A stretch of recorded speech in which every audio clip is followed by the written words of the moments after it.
Salam alaikum. Bonjour tout le monde. Azul, Filaoun, j'espère que vous allez toutes et tous bien. Voilà, alors comme promis, je continue toujours dans le module concernant le financement des opérations de commerce international.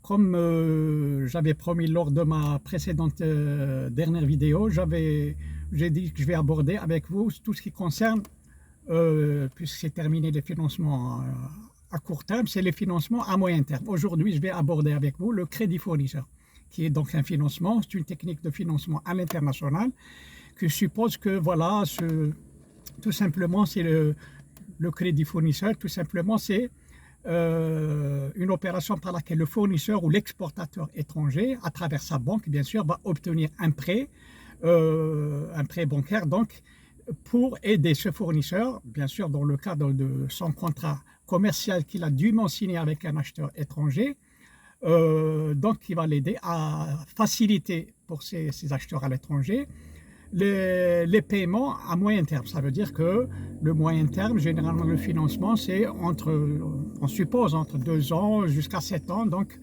voilà, donc ce crédit fournisseur va permettre à ce fournisseur, lui, va bien sûr, sa banque qui va donc lui accorder le prêt, va lui financer, c'est-à-dire va lui verser le montant total de la créance, bien sûr, une fois le contrat dûment accepté et signé.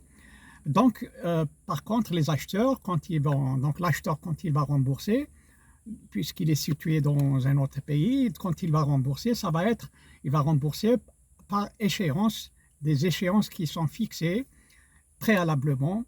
C'est-à-dire, est-ce que ça peut être par trimestre indivisible, par semestrialité indivisible, ou bien consécutive, etc. Donc, tout dépend. C'est c'est-à-dire le remboursement du principal par l'acheteur, bien sûr. Il va rembourser le principal et n'oubliez pas le taux d'intérêt. Les taux d'intérêt que doit rembourser par la suite aussi, à chaque, bien sûr, échéance, l'acheteur. Bien sûr, il va les rembourser à la banque donc, qui va prendre en charge l'opération. Mais souvenez-vous, c'est une opération donc, par laquelle l'acheteur, il faut accepter par son fournisseur cette opération, il va rembourser au fur et à mesure selon ce qui a été établi préalablement par échéance. Donc c'est un financement qui peut durer pendant quelques années, bien sûr, mais ça constitue comme un endettement, une dette pour l'acheteur. Donc c'est pour ça qu'il va payer à chaque fois quand il va rembourser les échéances convenues.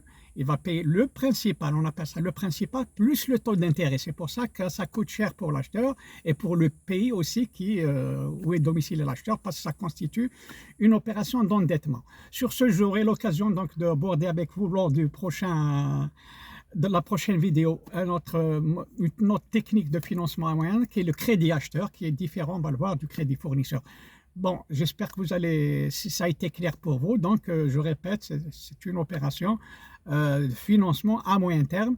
Ce n'est plus le court terme, donc ça dure pendant quelques années. Tout dépend de ce qui a été préalablement convenu. Voilà, sur ce, je vous dis au revoir et à la prochaine fois. Merci bien, au revoir. Merci.